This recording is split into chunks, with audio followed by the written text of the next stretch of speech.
1 से 20 तक क्वेश्चन हल किए थे और उसका 21 का नंबर भी हमने हल कर दिया था। उसी के आगे 21 का खा आपको स्क्रीन पे दिख रहा है।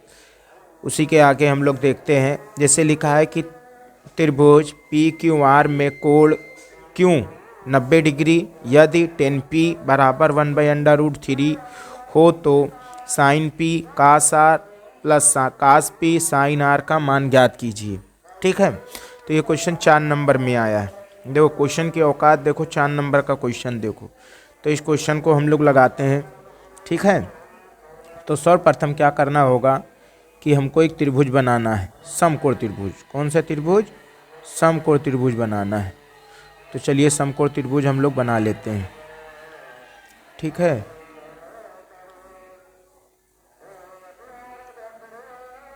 मान लेते हैं समकोण त्रिभुज है। ठीक है, तो इसमें क्या कह रहा है कि त्रिभुज पी क्यू आर, जिसमें क्यों जो है वो समकोण है, मतलब 90 डिग्री है।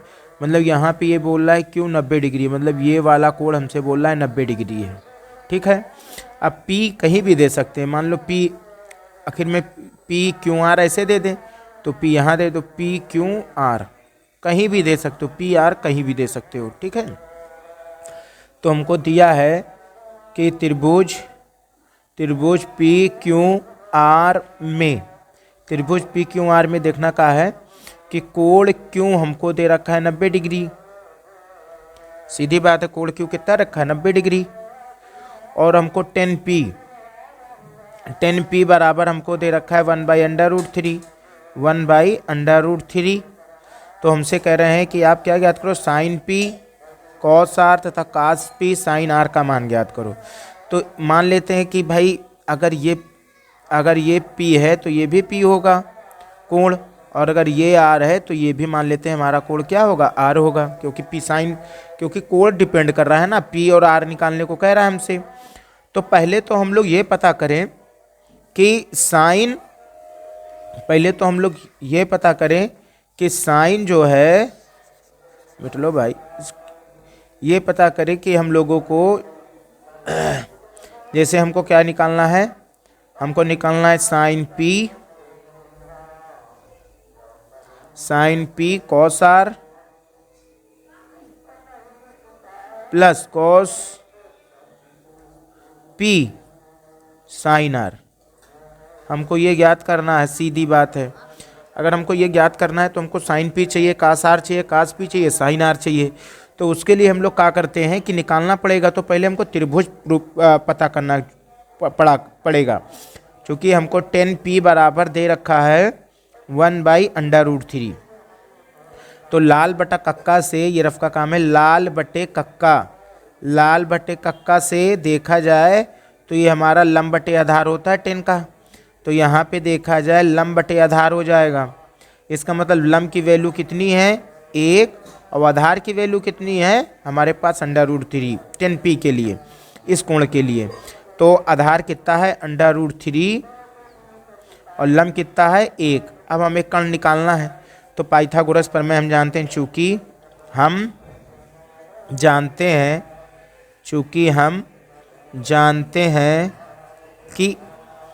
हम क्या जानते हैं कि पाइथागोरस प्रमेय क्या होती है, पाइथागोरस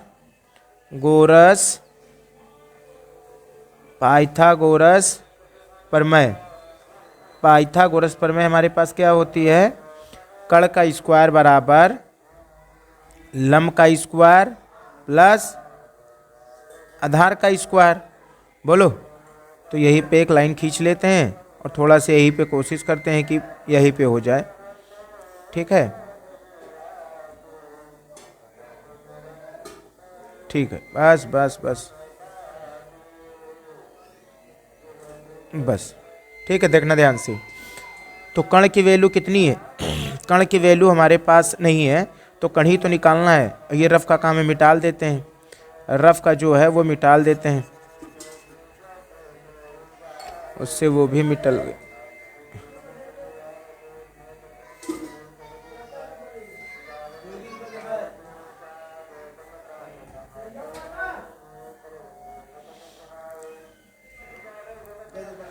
ठीक है, तो कर्ण की वैल्यू कितनी है, कर्ण स्क्वायर बराबर लम, लम कितना है 1, तो 1 का स्क्वायर प्लस आधार कितना है √3 का स्क्वायर, तो के स्क्वायर बराबर हो जाए 1 का स्क्वायर 1 होता है, √3 की वैल्यू 3 होती है, तो के स्क्वायर बराबर हो जाएगा 1, 4 हो जाएगा, तो के बराबर हो जाएगा √4, तो के बराबर हो जाएगा √2 गुणे 2, तो के बराबर हो जाएगा 2, के बराबर कितना हो जाएगा 2, मतलब कण कितना आ गया 2।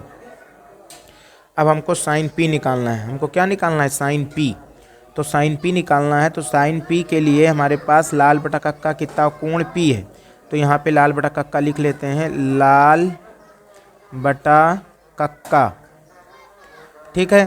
तो पी के लिए मतलब इस कोण के लिए, अभी इस कोण की बात हो रही है, तो पी के लिए साइन पी मतलब लंब बटे कण होता है, तो लंब बटे कण, और लंब कितना है, लंब हमारे पास 1 है और कण कितना है, कण है हमारे पास 2। इसका मतलब ये हुआ कि हम लिख सकते हैं कि साइन पी की वैल्यू कितनी आ गई 1/2, साइन पी की वैल्यू कितनी आ गई 1/2। अब हमें निकालना है साइन पी हो गया, साइन पी निकल आया, अब कास आर निकालना है, तो कॉस आर बराबर क्या होगा, कास आर बराबर होगा आधार बटे कण, बीच वाला होता है आधार बटे कण, तो हो जाएगा आधार बटे कण, क्या हो जाएगा आधार बटे कण, या तो आधार को ए से लिखते हैं कण को के से लिखते हैं, ठीक है। तो इसका मतलब हमको आर चाहिए, हमको कोण क्या चाहिए आर, तो इस बार इस कोण की बात हो रही है, अगर इस बार इस कोण की बात हो रही है, इस बार इस कोण की बात हो रही है, आर की बात हो रही है, आर का मतलब है आधार, आधार कितना है 1, आधार कितना है 1, और कण कितना है, कण हमारे पास 2 है, तो कॉस आर कितना हो जाएगा, कास आर हो जाएगा 1/2, कास आर कितना हो जाएगा 1/2, ठीक है। उसी तरह अब हम लोग आगे निकालते हैं यहीं पे, क्योंकि ऊपर चला जाएगा अभी, तो उसी के आगे यहाँ से है, इन दोनों निकालने के बाद यहाँ निकालना है, कास आर निकल गया और कास पी निकालना है हम लोगों को, तो कॉस पी बराबर क्या हो जाएगा, अब फिर इस कोण की बात हो रही है हम लोगों के लिए, तो कॉस पी आधार बटे कण ही होगा, आधार बटे कण ही होगा, तो आधार कितना है, आधार हमारे पास 1 है और कण कितना है 2, तो कॉस पी कितना हो जाएगा 1/2, कॉस पी कितना हो जाएगा 1/2। अब हमको क्या निकालना, कास पी साइन आर, तो साइन आर बराबर मतलब यही फिर लंब बटे कण, तो पी की बात आर की बात चल रही है ना, इस बार आर की बात चल रही है, तो मैंने आधार पी की बात चल रही थी, मैं थोड़ा दिमाग उधर हो गया था, तो कॉस पी का मतलब ये वाला, आधार कितना है √3, थोड़ा दिमाग उधर चला गया था, भाई बुलाने लगे, और ठीक है, तो ये वाला मिटाल देते हैं बस, और ये उसके बाद सब सही है, ध्यान देना। कास पी मतलब आधार बटे कण, आधार कितना है पी के लिए, ये वाला आधार होगा √3 बटे कण, कण का मतलब 2 ही, तो ये हो जाएगा √3/2। अब आर की बात चल रही, तो आर ये वाले कोण की बात चल रही, आर साइन आर का मतलब लंब बटे कण, क्या होता है लंब बटे कण, तो लंब बटे कण, तो साइन आर बराबर लंब कितना है, अब इसके लिए चल रहा है आर के लिए, तो लंब कौन बनेगा √3 बटे कण, कण का मतलब 2, और ये साइन आर निकल के आ गया, ठीक है। अब हम लोग को निकालना है ये वाला, ये पूरा फार्मूला पता चल गया, तो मतलब इसकी वैल्यू पता हो गई, तो इसमें उठा के रख दिया जाए, तो रखे कहाँ, सबसे बड़ी बात है कि रखे कहाँ, तो चलो रखते हैं थोड़ा सी जगह बना के, ठीक है। उसी के आगे यहाँ से इसके आगे काम यहाँ पे हैं, चूँकि sine P cos R plus cos R sine P कि हम लोगों को वैल्यू निकालनी है, तो साइन पी की वैल्यू कितनी है, साइन पी की वैल्यू हमारे पास है 1/2, तो 1/2 मल्टीप्लाई कास आर की वैल्यू भी 1/2 है, 1/2 प्लस कास आर कितना है, कास आर, कास आर था है? नहीं कास पी है, कास पी है यहाँ पे, ठीक है। तो कास पी की वैल्यू कितनी है? √3/2, √3/2 और गुणे साइन पी की वैल्यू कितनी है? साइन पी की वैल्यू भी √3/2 है। तो देखना ध्यान से, 1 का ऊपर मल्टीप्लाई लगा है ना, तो 1 का 1 से मल्टीप्लाई करेंगे 1, और 2 का जब 2 से मल्टीप्लाई करेंगे तो 4, बीच में प्लस लगा है तो प्लस, √3 को जब √3 से मल्टीप्लाई करेंगे तो 3 आएगा, और बटे 2 का जब 2 से नीचे गुणा करेंगे तो 4 आएगा, ठीक है। हर बराबर है तो एक बार लिखेंगे, 3 और 1 4, तो 4/4, 4 1 जा 4, 4 1 जा 4, तो इसका आंसर कितना आएगा? 1 आएगा। इसका आंसर कितना आएगा? 1 आएगा। वीडियो पोस्ट करके भाई आप लोग नोट कर लो, ठीक है। ये 4 नंबर का क्वेश्चन है। कितने नंबर का है? 4 नंबर का। उसी के आगे हम लोग आगे क्वेश्चन देखते हैं इसी क्रम में।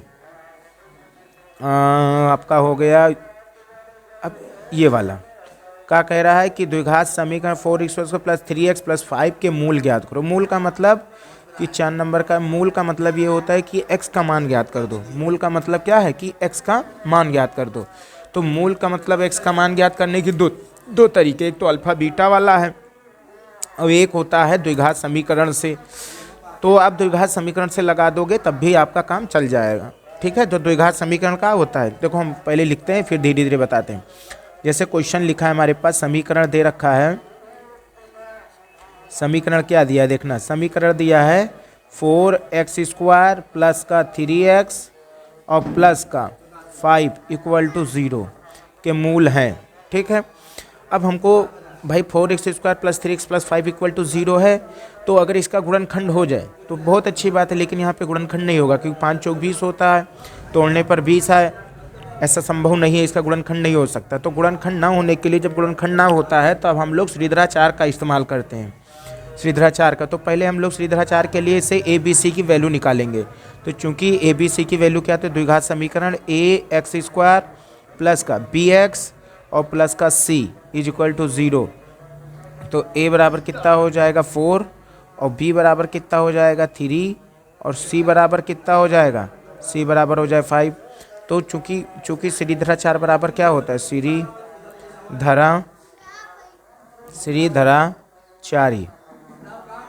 श्रीधराचार्य सूत्र।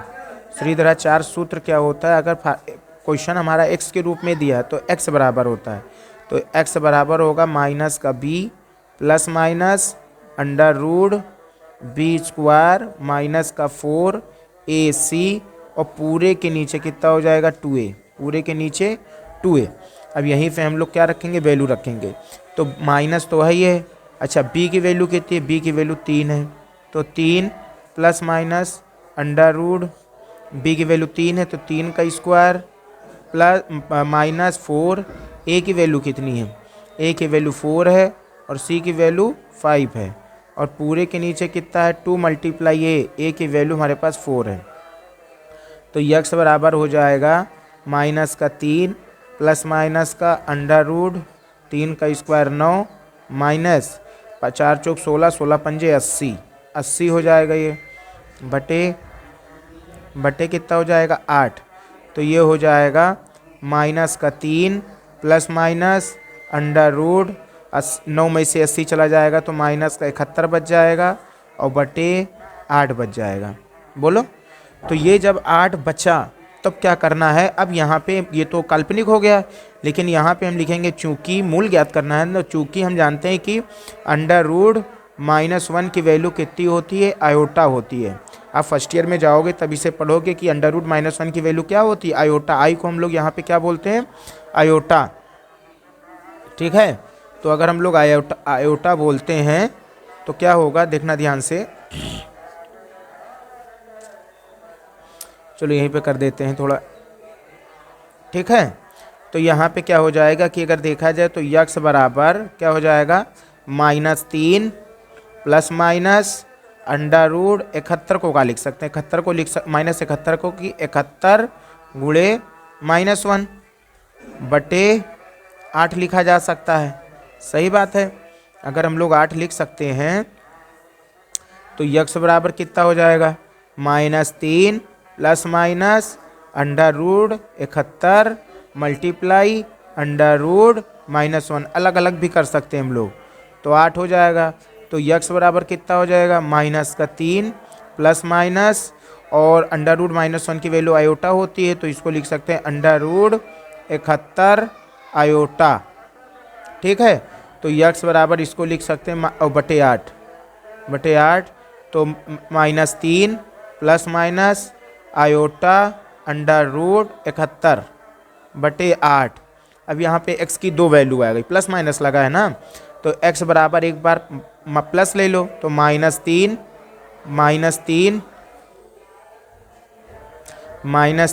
प्लस आयोटा अंडर रूट 71 बटे 8, और एक मूल हो जाएगा -3 माइनस आयोटा अंडर रूट 71 बटे 8। ये दोनों हमारे क्या हो जाएंगे, मूल निकल के आ जाएंगे, और यही हमारा फाइनल क्या होगा, यही हमारा फाइनल आंसर होगा, यही हमारा फाइनल क्या होगा, आंसर होगा। ठीक है, यही फाइनल हमारा क्या होगा, आंसर होगा भाई। तो वीडियो पॉज करके इसे भी नोट कर लो आप लोग। ठीक है, पहले यहाँ तक नोट कर लो, उसके बाद आप लोग यहाँ तक नोट कर लो। ठीक, इसी के क्रम में हम लोग आगे के क्वेश्चन देखते हैं। क्वेश्चन नंबर जो भी है उसका 21 का ही चल रहा है। कह रहा है बिंदु ए 2, -2 और बी 3, 7 को जोड़ने वाले रेखाखंड की लंबाई ज्ञात करो। अब हमको रेखाखंड की लंबाई ज्ञात करनी, तो बहुत सिंपल है, आप इसे वीडियो पॉज करो, पहले एक बार लगाने की कोशिश करो, फिर हम लोग आगे देखते हैं। ठीक है, लेकिन अब वीडियो पॉज करके आप लोगों ने लगाया होगा और हो सकता है लग भी गया हो। ठीक है, तो हम लोग क्वेश्चन देखते हैं। जैसे ये कह रहा है, ये क्वेश्चन कह रहा है एक रेखाखंड है ना,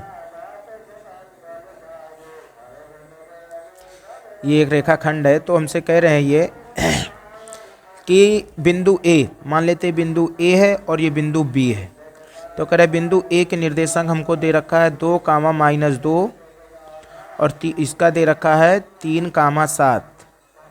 तो कह रहे जोड़ने वाले रेखाखंड की लंबाई ज्ञात करो। जोड़ने वाले रेखाखंड की लंबाई ज्ञात करना है, तो यहाँ से लेके यहाँ तक की हमको क्या बताना है, सिर्फ लंबाई बताना है टोटल। तो ये x1 हो जाएगा, ये y1 हो जाएगा, और ये x2 हो जाएगा, और ये x2 हो जाएगा, और ये y2 हो जाएगा। ठीक है, ये x2 हो जाएगा, ये y2 हो जाएगा। तो हमें a के निर्देशांक कितना दे रखा है, a का दे रखा है 2, -2 और b के निर्देशांक दे रखा है 3, 7। ठीक है, तो हम जानते चूँकि हम जानते हैं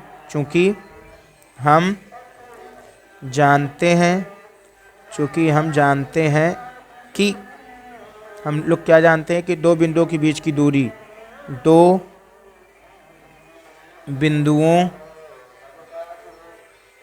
बिंदुओं के बीच की दूरी,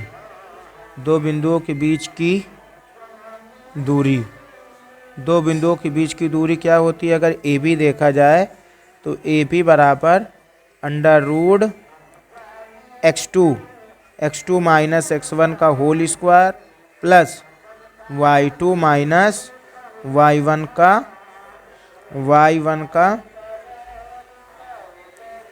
का होल स्क्वायर। तो ए बी बराबर कितना हो जाएगा, ए बी बराबर हो जाएगा अंडर रूट x2 कितना है, x2 हमारे पास है 3, तो ये हो जाएगा 3 माइनस का x1 की वैल्यू 2 है, तो 2 का स्क्वायर प्लस y2 की वैल्यू है 3 माइनस y1 की वैल्यू है -2, तो माइनस आके इसको क्या करेगा, प्लस कर देगा। तो ए बी बराबर कितना हो जाएगा, ए बी बराबर हो जाएगा अंडर रूट 3 में से 2 गया 1 का स्क्वायर प्लस 3 में 3 और 2 5, तो 5 का स्क्वायर हो जाएगा। ठीक है, तो ए बी बराबर का हो जाएगा, ए बी बराबर हो जाएगा 1 का स्क्वायर 1 और 5 का स्क्वायर 25, 1 का स्क्वायर 1 और 5 का स्क्वायर 25। बोलो, गलत कर दिया काम, ओ माइंड कहीं और था यार। बी की वैल्यू यहाँ पे 7 है, ठीक है। y2 की वैल्यू 7 है, y2 की वैल्यू कितनी है यहाँ पे 7 है, y2 की वैल्यू कितनी है यहाँ पे 7 है, y2 की वैल्यू यहाँ पे कितनी है 7 है, तो यहाँ पे कुछ और होगा, ठीक है। तो यहाँ पे y2 की वैल्यू 7 है, तो 7 और 2 9 होगा, ठीक है, 9 का स्क्वायर। और यहाँ पे क्या हो जाएगा, 9 का स्क्वायर 81 हो जाएगा, ठीक है। तो ए बी कितना हो जाएगा, √82। तो दो बिंदुओं के बीच की दूरी कितनी निकल गई, √82, ठीक है। √82 यहाँ से लेके यहाँ तक की पूरी टोटल इसकी डिस्टेंस कितनी है, √82 यहाँ से लेके यहाँ तक, ठीक है। इसी क्रम में हम लोग आगे के क्वेश्चन चलते हैं। क्वेश्चन नंबर कौन सा हो जाएगा, जो भी है उसके आगे मतलब 21 का अंगा नंबर है, ठीक है, 21 का अंगा। चलो इसको साथ साथ हम बताते चलते हैं कौन सा नंबर हम लगा रहे हैं, ठीक है। अनसॉल्व्ड हमारा खोल लेते हैं हम लोग। हमने कौन सा लगाया अभी कि द्विघात समीकरण ना, हाँ, मतलब 21 का घा नंबर था, 21 का अंगा नंबर अब हम लोग लगाने जा रहे हैं, ठीक है। अंगा नंबर जैसे लिखा है कि यदि व्यास 1 सेंटीमीटर वाली 8 सेंटीमीटर लंबाई की तांबे की छड़ को पिघलाकर एक समान मोटाई वाली 18 सेंटीमीटर लंबी एक छड़ को पुनः ढाला जाता है तो छड़ की लंबाई ज्ञात कीजिए। हमको छड़ की क्या करना है, लंबाई ज्ञात करना है, सीधा काम है। तो यहाँ पे इस क्वेश्चन को आसानी तरीके से हम लोग लगा सकते हैं और दिमाग से ध्यान देना, एकदम बहुत बढ़िया क्वेश्चन है। पहले तो हम 2 सिलेंडर बना लेते हैं, मतलब बेलन बना लेते हैं, ठीक है, क्योंकि वो कह रहा है ऐसा तो बनाना ही पड़ेगा, ठीक है। मान लेते हैं ये हमारा एक तार है, ठीक है। ओ, ये हमारा एक तार है और ले आते हैं,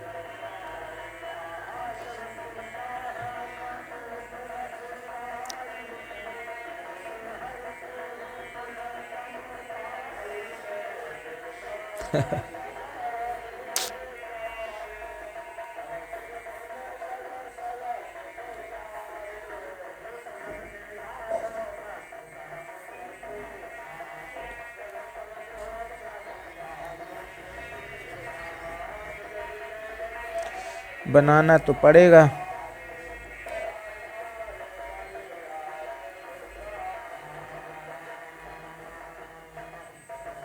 ठीक, मान लेते हैं ऐसा है और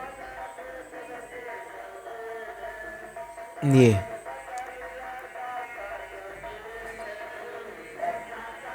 मान लेते हैं ये हमारे पास क्या है, यदि एक सेंटीमीटर या व्यास 1 सेंटीमीटर, मतलब व्यास का मतलब यहाँ से लेके यहाँ तक की डिस्टेंस कितनी दे रखी है, व्यास मान लेते हैं d बराबर है, व्यास को d से लिखते हैं, डायमीटर होता है तो 1 सेंटीमीटर है, और 8 सेंटीमीटर लंबाई की छड़, 8 सेंटीमीटर लंबाई की छड़ है, मतलब छड़ है एक, यदि एक व्यास 1 सेंटीमीटर और 8 सेंटीमीटर लंबी छड़ को पिघला कर, ये छड़ है, कौन सी, ये छड़ है, ठीक है। ये हमारे पास क्या है, छड़ है, एक छड़ है तांबे की, और ये 8 सेंटीमीटर क्या है हमारे पास लंबाई की है, 8 सेंटीमीटर लंबाई की है। तांबे की छड़ को पिघला कर एक समान मोटाई, मोटाई समान है, एक समान मोटाई वाली 18 सेंटीमीटर लंबी, इस बार लंबी ज़्यादा है, इस बार लंबी ज़्यादा है, मोटाई इतनी है लेकिन लंबी कर दिया गया है, ठीक है। मान लेते हैं ऐसा, ठीक है, कुछ इस टाइप का, ठीक है। तो ये हम बना लेते हैं, ये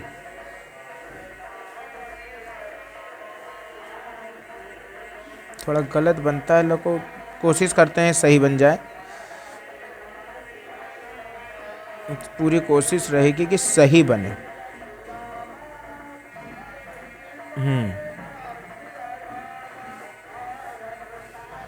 ठीक है,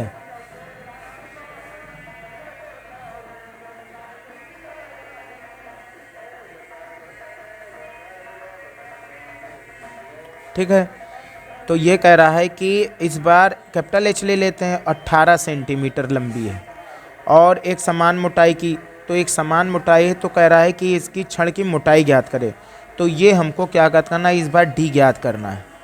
इस बार मान लेते हैं कैपिटल डी है इसका, बोलो। तो यहाँ पे लिखेंगे माना, लिख देते हैं क्योंकि बिना माने तो लगे नहीं। तो ये छड़ है और ये हमारा बन के हो गया तार। ये क्या बन गया हमारे पास, तार। तो कह रहा है यदि एक क्षण को पुनः ढाला जाए तो एक क्षण की मोटाई, यदि एक व्यास 1 सेंटीमीटर और 8 सेंटीमीटर लंबी तांबे की छड़ को पिघलाकर एक समान मोटाई वाली 18 सेंटीमीटर लंबी छड़ के रूप में, ये भी क्षण है, ये भी क्या है, एक क्षण ही है। इसको भी हम लोग क्या कहेंगे, क्षण ही कहेंगे। तो कह रहा ढाला जाता है तो क्षण की मोटाई ज्ञात करें, मतलब कैपिटल डी हम लोगों को ज्ञात करना है। तो कैसे ज्ञात करेंगे, पहले लिखेंगे कि माना पहले बेलन की त्रिज्या r, माना पहले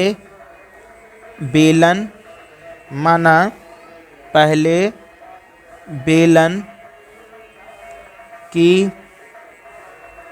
त्रिज्या r और ऊंचाई h है, तथा दूसरे बेलन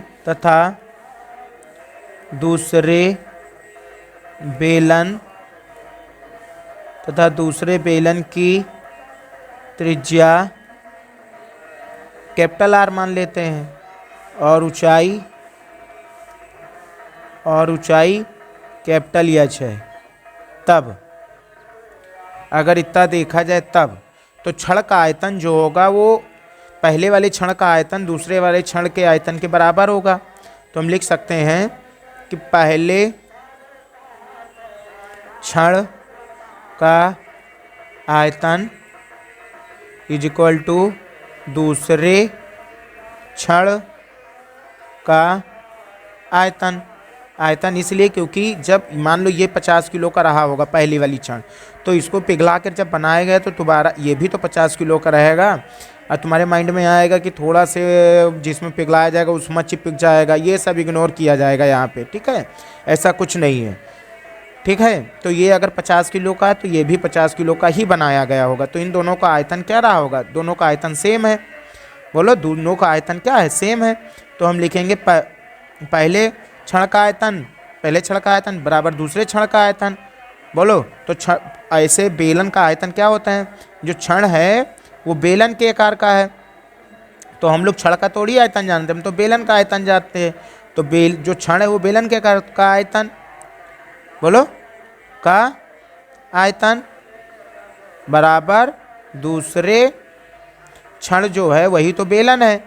छड़ जो है वही तो हमारे पास क्या है, बेलन है, बेलन का आयतन।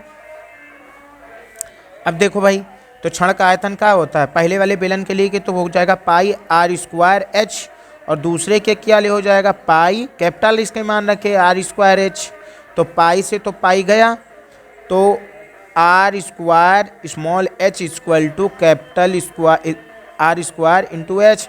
अब हमको स्मॉल r चाहिए, तो स्मॉल r के लिए हम लोग क्या जानते हैं भाई, हमको कैपिटल d दे रखा है, सॉरी स्मॉल d दे रखा है, हमको स्मॉल d दे रखा है। स्मॉल d देखो कितना दे रखा है, स्मॉल d दे रखा है 1 सेंटीमीटर। तो चूंकि d बराबर 2r के होता है तो बराबर 1 हो जाएगा। तो r बराबर कितना हो जाएगा, 1/2। हाँ, 1/2। तो r की वैल्यू कितनी हो जाएगी, 1/2 का स्क्वायर मल्टीप्लाई स्मॉल h की वैल्यू कितनी है 8, equal to capital R square गुणे कैपिटल H की वैल्यू कितनी है 18। कैपिटल H की वैल्यू कितनी है 18। इसको हल कर लेते हैं, तो 1 का स्क्वायर 1 ही होगा, 2 का स्क्वायर 4 हो जाएगा, ठीक है। 2 का स्क्वायर कितना हो जाएगा, 4 हो जाएगा।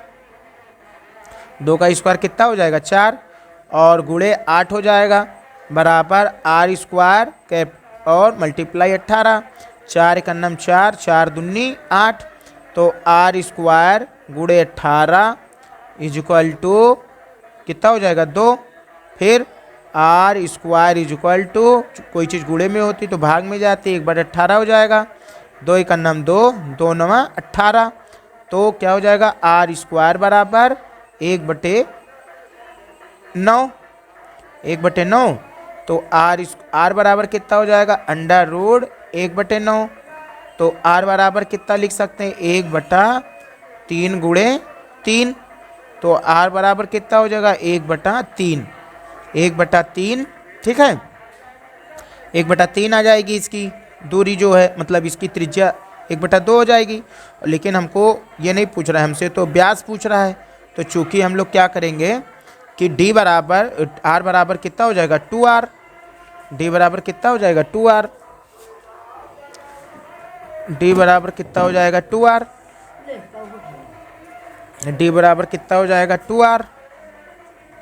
तो यहाँ पे डी आर को क्या लिख सकते हैं, आर बराबर हम लिख सकते हैं डी, बोलो आर बराबर क्या होता है भाई, आर बराबर डी बराबर होता है 2r के, होता है नहीं होता है। तो यहाँ पे हमको ये बताना है कि आर बराबर निकाल लिया जाए तो आर बराबर क्या होगा d/2 के होगा। तो यहाँ पे क्या लिख सकते हैं d/2 लिखा जा सकता है बराबर 1/3। अब दो भाग में इधर गुणे में भेज दो तो d बराबर कितना हो जाएगा 2/3 हो जाएगा। तो इसकी मोटाई कितनी निकल के आएगी, इसकी मोटाई निकल के आएगी हमारे पास 2/3 सेंटीमीटर, और त्रिज्या कितनी आई है 1/2 सेंटीमीटर, ठीक है। फोन ना वही पे ये काम कर, 2/3 सेंटीमीटर हो जाएगा, ठीक। तो ये फाइनल आंसर हो गया इसका। अब वीडियो पोस्ट करके इसे नोट कर लो, ठीक है। कह रहे उस क्षण की मोटाई ज्ञात करो, उस क्षण की हमें मोटाई ज्ञात करना था। उस क्षण की मोटाई कितनी आ गई जो पिघलाने के बाद बनी है, उसकी मोटाई आ गई है 2/3 सेंटीमीटर। ये हमारा फाइनल आंसर होगा, ठीक है। इसी के क्रम में हम लोग आगे क्वेश्चन चलते हैं। क्वेश्चन नंबर 27, ओ सारणी वाला क्वेश्चन आ गया। जो सारणी वाला क्वेश्चन है ये आपका है 21 का 4 नंबर, और ये क्वेश्चन आपका आया है 4 नंबर में, कितने 2 नंबर में, कितने नंबर में है ये 2 नंबर में, ठीक है। ये आपका कितने नंबर में है 2 नंबर में। तो निम्नलिखित सारणी का माध्य ज्ञात करना है हम लोगों को। क्या ज्ञात करना है, माध्य। माध्य बराबर क्या होता है, माध्य x बार बराबर sigma fi upon xi, sigma fi xi बटे सिग्मा fi। अगर 2 नंबर में है तो शॉर्टकट विधि से लगा दो, वरना कल्पित विधि, माध्य विधि, भग विचलन विधि, ये भी विधि है। लेकिन जब 2 नंबर में है तो इतनी लंबी विधि का यूज करने से क्या मतलब है, इतनी लंबी विधि यूज भी करेंगे उसका और टाइम भी गंवाएंगे और रिजल्ट सेम आएगा। लेकिन जब बड़े नंबर में होता तो उसको लगाते हम लोग, ठीक है। तो देखते हैं हम लोग क्या रहेगा, निम्नलिखित का समांतर माध्य ज्ञात करो। अब एक सारणी से हम पहले से बना लिए हैं ताकि दिक्कत ज़्यादा ना हो। तो पहले में लिखा है वर्ग अंतराल, तो हम इसमें लिख देते हैं वर्ग अंतराल, ठीक है, वर्ग अंतराल। और यहाँ पे लिखा है बारंबारता, तो बारंबारता लिख देते हैं, बारंबारता, ठीक है, बारंबारता लिख देते हैं। तो वर्ग अंतराल 10 से 25 है, तो 10 से 25 लिख लेते हैं। और फिर 25 से 40, 25 से 40, फिर 40 से 55, 40 से 55, फिर 55 से 70, ये कंटिन्यूअस डाटा है, 55 से 70, 55 से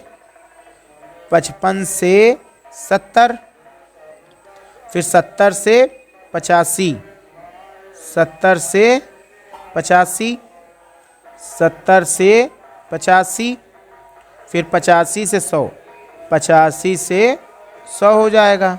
और ये बारंबारता कितनी दे रखी है, 2, 3, 7, 6, 6, 6 लगातार दे दिया, ठीक है। अब हमको पहले एक साई निकालना है। तो जब एक साई का मतलब होता है वर्ग चिन्ह से, क्या होता है, वर्ग चिन्ह, वर्ग चिन्ह होता है। तो एक साई कैसे निकालते हैं, उच्च सीमा और निम्न सीमा को जोड़कर और 2 से हमेशा भाग करके एक साई निकल आता है। तो जब हम 10 और 25 35 हो जाएगा, 25 को जब 2 से भाग करेंगे तो कितना आएगा 17.5 आएगा, कितना आएगा 17.5। जब 25 को 40 को जोड़ेंगे तो 25 और 40 कितना हो जाएगा 65, 65 का आधा जब करेंगे तो कितना आएगा 32.5। इसी तरह जब इसको हम 40 और 55 को जोड़कर जब आधा करेंगे तो हो जाएगा 47.5, कितना हो जाएगा 47.5, और फिर 55 और 70 को जोड़ के जब लिखेंगे तो हो जाएगा 62.5, 62.5 हो जाएगा। ठीक है,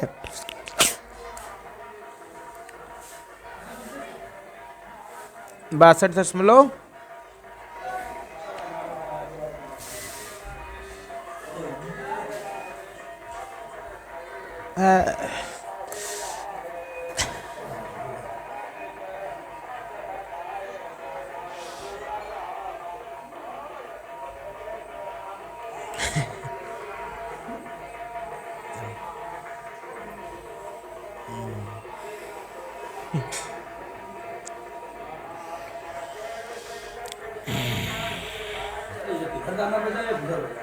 यही तो दिक्कत है। ठीक है, तो जब इसको 55 और 70 को जोड़ेंगे, उसके बाद इसको जब भाग करेंगे तो 62.5, 62.5 के बाद 77.5, 77.5 के बाद 92.5। ठीक है, 92.5। अब उसके बाद सिग्मा एफ आई एक्स आई निकालेंगे, सिग्मा एफ आई एक्स आई, इसका मतलब है बारंबारता, फ्रिक्वेंसी को और वर्ग चिन्ह को हम दोनों को मल्टीप्लाई करेंगे, और मल्टीप्लाई करने के बाद लिखेंगे। तो 17.5 का जब 2 से मल्टीप्लाई करेंगे तो 35 आ जाएगा।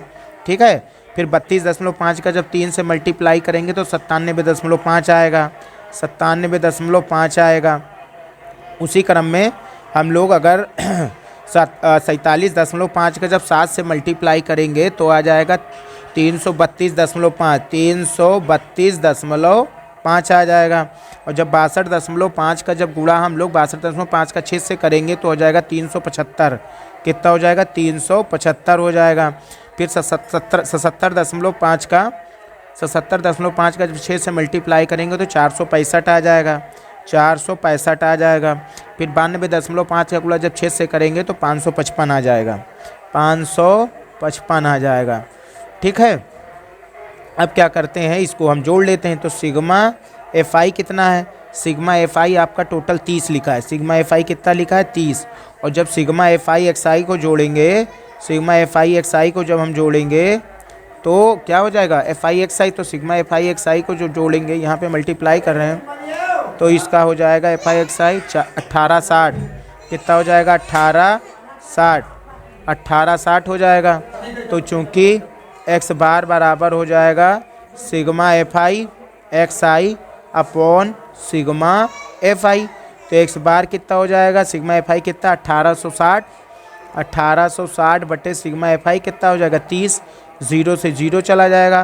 तो एक्स बार बराबर हो जाएगा 3 एक अन्नम 3, 3 छक 18 और 3 दूनी 6, तो एक्स बार बराबर हो जाएगा 62। एक्स बार बराबर कितना हो जाएगा 62। तो इसका जो है समांतर माध्य कितना आ गया 62। यही हमारा फाइनल इसका आंसर होगा। देखो ये बड़ा डाटा था, तो और 2 नंबर में है।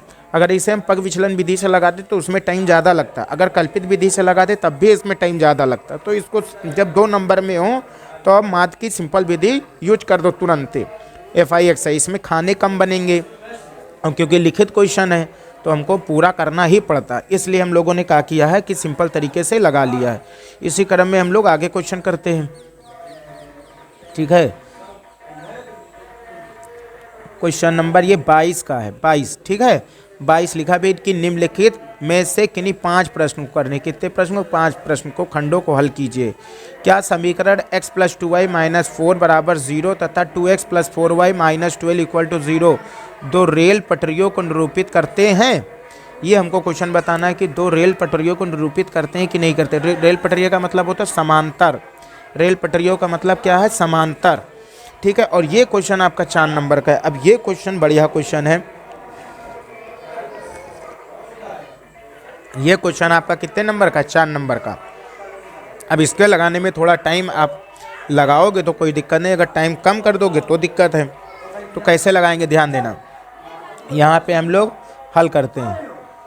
हल करेंगे तो क्या लिखा है कि क्या समीकरण इतना, तो भाई हमको समीकरण का दिया है, दिया गया समीकरण दिया है, समीकरण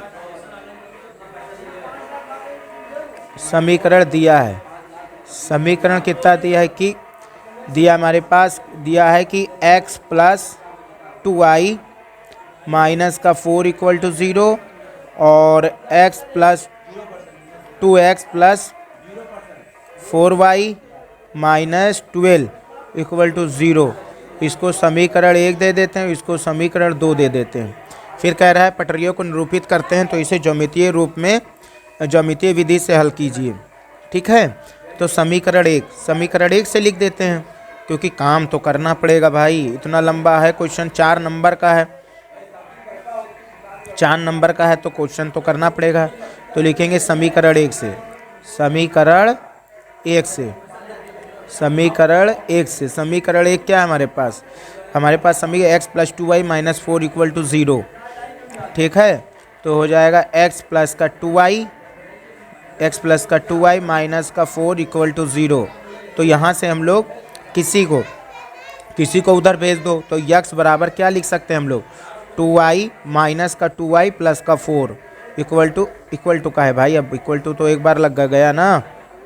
फिर यहाँ से हम लोग एक सारणी बनाएंगे। क्या बनाएंगे? एक सारणी। तो सारणी जब बनाते हैं हम लोग, मान लेते एक सारणी बना लिया। ठीक है, ये x हो गया, y हो गया। अब इसमें अपने मन से मान रखो। अगर y का मान हम लोग 0 रख देते हैं तो यहाँ तो पूरा मटेरियल 0 हो जाएगा यहाँ पे। तो यहाँ पे x का मान कितना आ जाएगा? 4 आ जाएगा x का मान। उसी तरह अगर हम लोग y की वैल्यू कितनी रख दें? y की वैल्यू मान लो हम लोग -2 रख दें या -2 रख दो। तो अगर y की वैल्यू -2 रखा जाए तो माइनस माइनस का गुणा प्लस हो जाएगा, माइनस माइनस का गुणा क्या हो जाएगा? प्लस हो जाएगा। और 2 2 4 आ जाएगा, मतलब 4 आ जाएगा। लेकिन हम सोच रहे हैं इसको ना रख के हम लोग और सिंपल नंबर रख लेते हैं, 2 रख दो। क्या रख दो? 2 रख दो। तो 2 दूना 4, 4 माइनस 4 और 4 कट के क्या हो जाएगा? 0 हो जाएगा। एक सारणी मिल गई। फिर समीकरण 2 से, समीकरण 2 कितना है हमारे पास?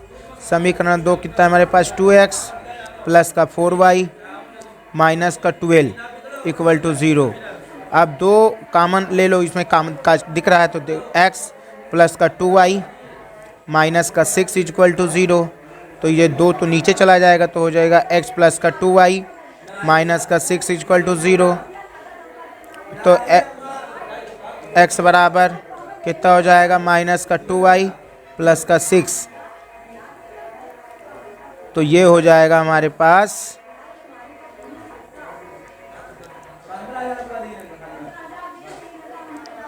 x और y की वैल्यू 0 रखो तो 6 आ जाएगा। y की वैल्यू अगर 2 रख दिया जाए, y की वैल्यू अगर 3 रख दो, y की वैल्यू कितनी रख दो? 3 रख दो। तो 3 2 नीचे, 6 6 कर 0 हो जाएगा। ठीक है, अब हम लोग क्या करते हैं? इसका ग्राफ बनाना है। हम लोगों को क्या बनाना है? ग्राफ बनाना है। अब ग्राफ बनाने के लिए हम लोग क्या करेंगे कि भाई ये हल करते हैं। तो ग्राफ बनाने के लिए एक हम वो क्या करते हैं, ये बना लेते हैं हम लोग ग्राफ बना लेते हैं। ठीक है, और ग्राफ बनाने के लिए हम लोग नंबर लिख लेते हैं। नंबर कितना है मान लेते हैं। नंबर हमारे पास सबसे बड़े 6 हैं, सबसे बड़ा 6 है। तो यहाँ पे 1 2 3 4 5 और 6 ये हो गया। यहाँ पे 1 2 3 4 5 6, मतलब ये x होता है, ये x डैश होता है, ये y होता है, ये y डैश होता है। ठीक, x की वैल्यू 4 है, x की पहली सारणी से x की वैल्यू 4 है, y की वैल्यू 0 है। तो एक बिंदु तो यही मिल गया हमें, ए बिंदु। ठीक है, 4,0 ये वाला बिंदु। और फिर x की वैल्यू 0 है, x की वैल्यू 0, y की वैल्यू 2, तो y की वैल्यू 2 हो गई। तो यहाँ पे एक b नंबर मिल गया। b निर्देशांक कितना है? 0,2। अब यहाँ से क्या करते हैं, हम एक रेखा खींच देते हैं। ठीक है, एक रेखा खींच देते हैं हम लोग, ये अच्छा, ये रेखा का क्या नाम है? ये रेखा का नाम है हमारे पास x प्लस का 2y माइनस का 4 इक्वल टू 0।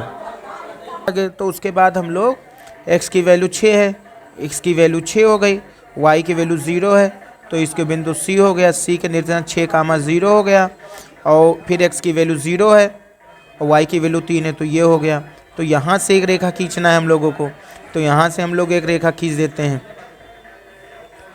एक रेखा यहाँ से खींच देते हैं। तो रेखा अगर खींचा जाए तो देखो भाई ये ऐसे, मतलब ये कुल मिला के समांतर है। ये क्या, रेल की पटरी है। ये क्या है, अच्छा इस रेखा का क्या नाम है, इस रेखा का नाम है 2x प्लस का 4y माइनस का 12 इक्वल टू 0, इक्वल टू 0। तो कहने का अर्थ क्या है, क्या लिखेंगे, यह रेखा समांतर है। यह रेखा क्या है भाई, दोनों रेखा आपस में क्या है, समांतर है। अतः यह रेखा समांतर है। यह रेखा क्या है, समांतर है। यह रेखा क्या है हमारे पास, समांतर। यही फाइनल हमारा आंसर होगा। ठीक है, ये हमारा फाइनल क्या होगा, यही फाइनल हमारा क्या होगा, आंसर होगा। अगला क्वेश्चन देखते हैं हम लोग इसी क्रम में। क्वेश्चन नंबर ये भी आपका 4 नंबर का है कि दो व्यक्तियों की आय का अनुपात 9:7 है तथा उनके खर्चों का अनुपात 4:3 है तथा उनमें से प्रत्येक व्यक्ति प्रति माह 2000 रुपया बचत करता है, तो उनकी मासिक आय ज्ञात करना है। मासिक आय मतलब ये है कि जितना वो कमाते हैं खर्चा कर देते हैं और प्रति माह प्रत्येक व्यक्ति 2000 रुपये बचा लेता है। जितना कमाते हैं खर्चा होने के बाद हम कितना बचा लेते हैं, 2000 रुपया बच जाता है। अगर 2000 रुपया, एक बात बताओ, बच जाता है तो मान लेंगे कि वो 100 रुपया कमाता है, पहला व्यक्ति 100 रुपया कमाता है, दूसरा व्यक्ति y रुपया कमाता है। उनके बाद अनुपात दे रखा है कि जो अनुपात है कि मतलब दो व्यक्तियों की आय का अनुपात, जो कमाते हैं उनकी आय का अनुपात है 9:7। तो अगर 9:7 है तो क्या हो जाएगा, 9:7 का मतलब x/9, तो मतलब 9/7 हो जाएगा। तो लिखेंगे, यहाँ पे लिख देते हैं थोड़ा से ताकि आप लोग को समझ में बात आने लगे। क्या हो जाएगा कि माना पहले व्यक्ति की आय, माना पहले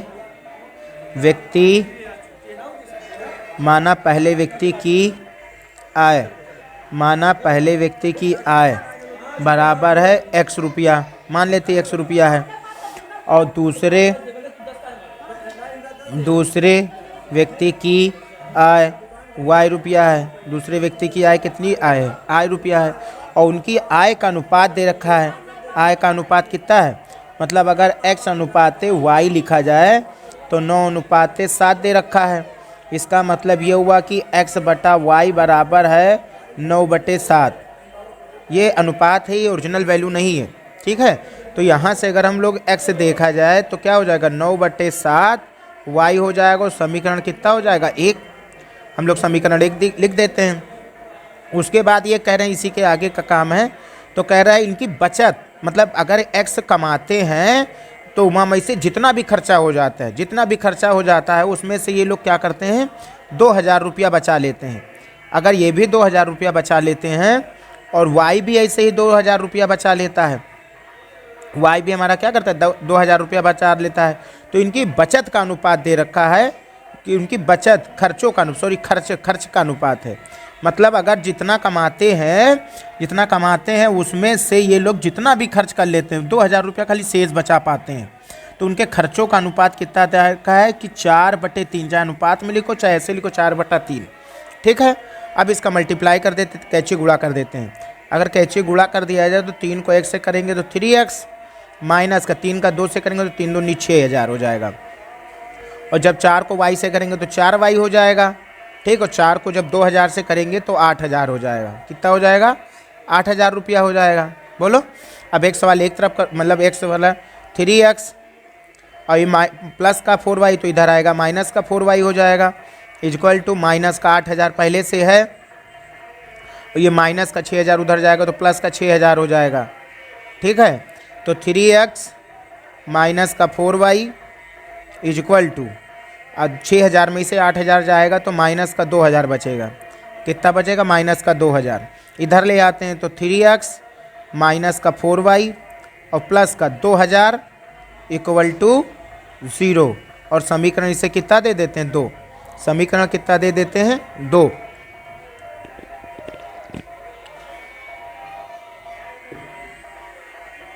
इसको समीकरण 2 दे देते हैं। और जब समीकरण 2 दे दिया है तो समीकरण 1 का मान समीकरण 2 में रख दो। अगर x का मान समीकरण 2 में रखा जाए तो क्या होगा, थोड़ा ध्यान देना, ठीक है। अगर x का मान समीकरण 2 लिखेंगे, समीकरण 1 का मान समीकरण 2 में रखने पर, समीकरण 2 में रखने पर अगर समीकरण 2 में रखा जाए मान तो क्या होगा, ध्यान देना थोड़ा से। रखेंगे क्या कि समीकरण 2 में रखना है हम लोगों को। तो समीकरण 2 कितना है हमारे पास 3x। अच्छा, समीकरण 1 है x बराबर, तो x के स्थान पे रखना है ना, तो 9/7। तो ये है 3 मल्टीप्लाई x की वैल्यू कितनी 9/7 y, भाई y है, और माइनस का 4y और प्लस का 2000, प्लस का कितना हो जाएगा 2000 इक्वल टू 0। यहाँ तक हमारी लोग की बात सही है। अब क्या करते हैं कि हर बराबर करते हैं, तो कटने वाला तो 9 त्रिक 27/7 y माइनस का 4y और प्लस का 2000 इक्वल टू 0। अब इसके नीचे भी 1 है, इसके नीचे भी 1 है, तो 7 होना चाहिए। तो 27y माइनस का 4y को क्या लिख सकते हैं, देखो मल्टीप्लाई कर रहे हैं ना अब, तो ये हो जाएगा, मल्टीप्लाई करेंगे तो 7 चौक 28y हो जाएगा, प्लस 7 दूनी 14, ये 14,000 हो जाएगा। और पूरे के नीचे 7 होगा, पूरे के नीचे कितना होगा, पूरे के नीचे 7 इक्वल टू 0, ठीक है। तो हो जाएगा 27y। अच्छा, घटा लेते हैं, अब क्या फ़ायदा है, घटा लेते हैं। अब इसको घटा लेते हैं, 27y में से 28y जाएगा तो माइनस का y बचेगा और प्लस का 14,000 बचेगा, ठीक है। 14,000 इक्वल टू 0 मल्टीप्लाई 7 हो जाएगा।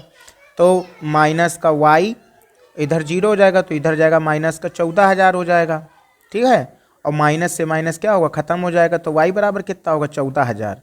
इसका मतलब ये हुआ कि जो y व्यक्ति है वो कितना कमा रहा है, 14,000 रुपया कमा रहा है, जिसमें से वो 12,000 रुपया खर्चा कर देता है तो 2,000 रुपया वो बचत कर लेता है। अब y का मान समीकरण 1 में रख दो, तो y का मान समीकरण 1 में रखने पर, समीकरण 1 में रखने पर, 1 में रखने पर अगर समीकरण 1 में रखें तो क्या है, समीकरण 1 एक्चुअल है कितना, x बराबर 9/7 y, ठीक है। तो x कितना है 9y/7 is equal to x, यही तो था। यह x बराबर, अरे यार, x बराबर 9/7 y, हाँ वही है, ठीक है। तो x की वैल्यू हम लोगों को निकालना है, तो x बराबर कितना लिख सकते हैं, वही चीज़ 9y/7। अच्छा, x की वैल्यू y की वैल्यू कितनी आई है, 14,000 आई है, तो 14,000 लिख देते हैं, और बटे 7 है तो 7 एक अन्नम 7 और 7 दूनी 14, 2,000 बचा। तो x बराबर कितना हो जाएगा, 9 दूनी 18, तो 18,000 रुपया हो जाएगा। बोलो, इसका मतलब क्या कह सकते हैं हम लोग, ये कर सकते हैं कि जो ए व्यक्ति है पहले व्यक्ति की आय, मासिक आय 14,000 रुपया, जिसमें से वो 12,000 खर्चा कर लेता है, 2,000 बचत कर लेता है। और दूसरे व्यक्ति की आय कितनी, 18,000, जिसमें से वो 2,000 बचत करता है, 16,000 रुपया खर्चा कर देता है। क्योंकि जिसकी ज़्यादा कमाई हो उसका ज़्यादा खर्च है, जिसकी कम कमाई है उसका ज़्यादा कम खर्च है, ठीक है। तो लिखेंगे क्या, इसलिए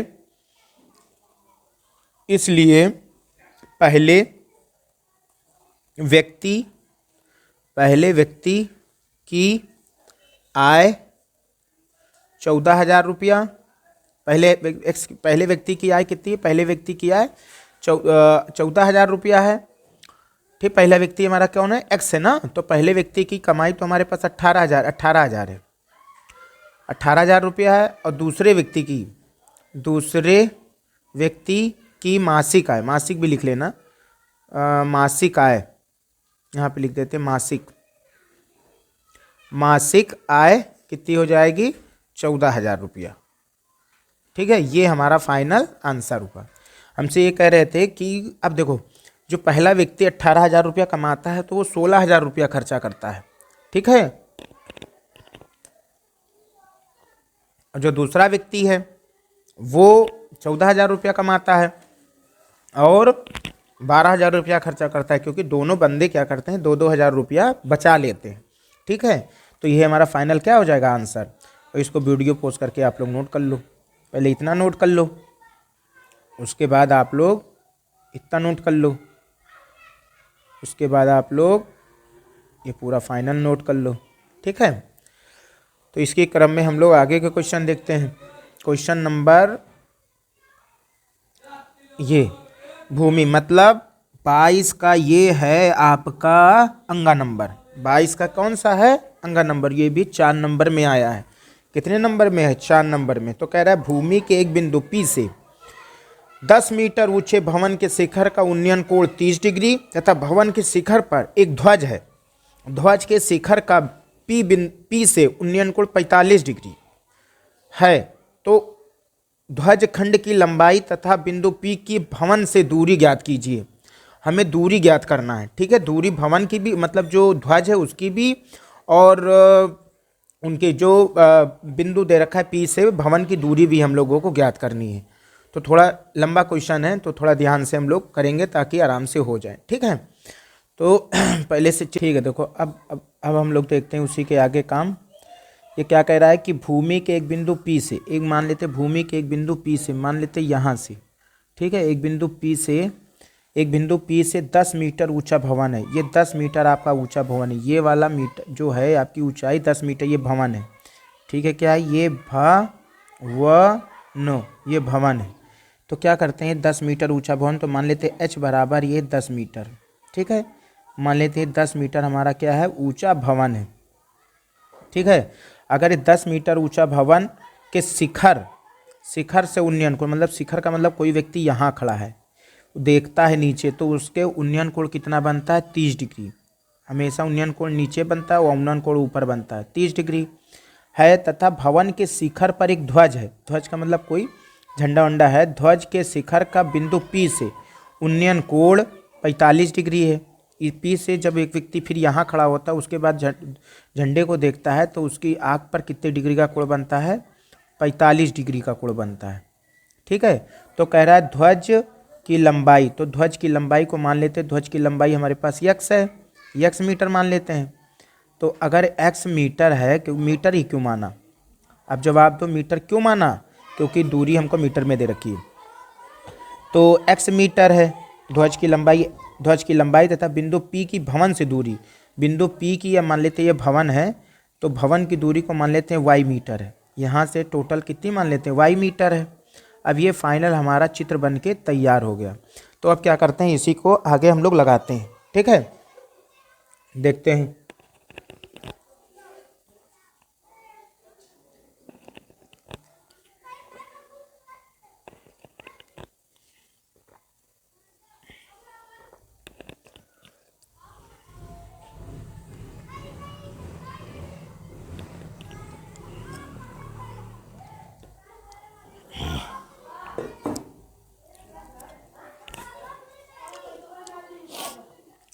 तो देखते हैं हम लोग आगे लिखेंगे माना। क्या लिखेंगे? माना भवन की ऊंचाई h मीटर है। माना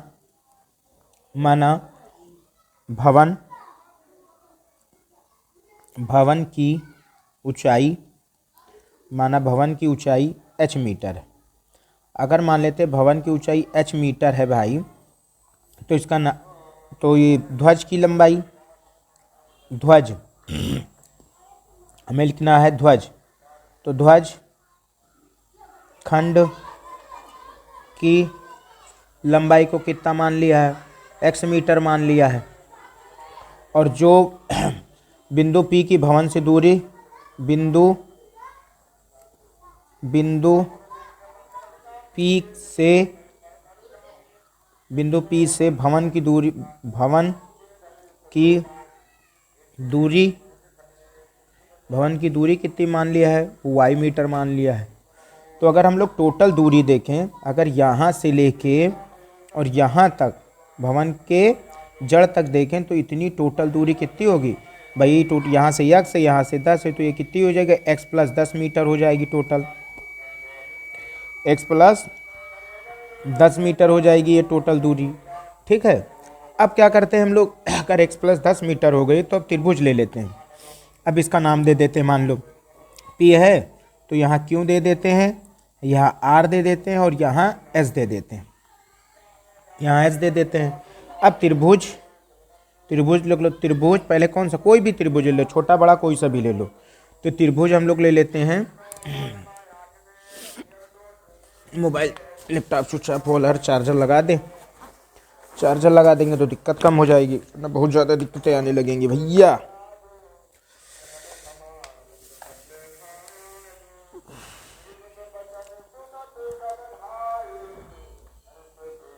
ठीक है, तो अगर हम लोग देखा जाए तो क्या हो जाएगा, त्रिभुज कौन सा ले रहे हैं, आर पी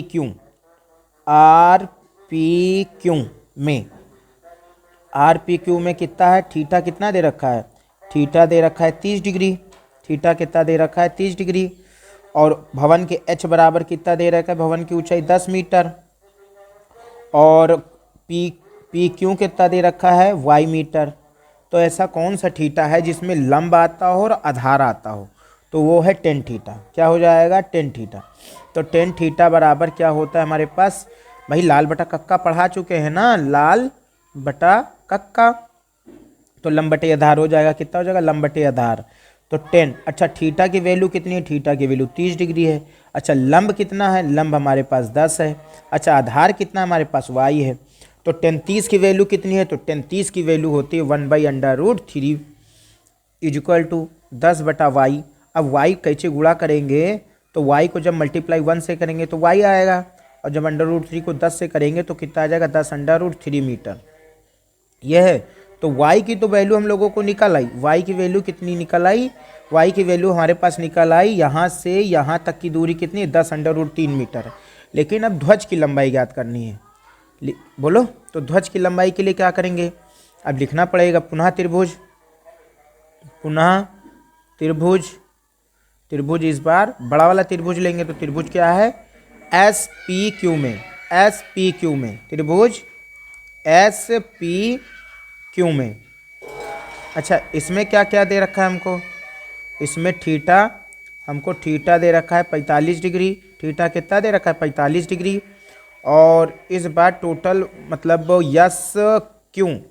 यस क्यू की वैल्यू दे रखी है, यस क्यू की वैल्यू दे रखी है x प्लस 10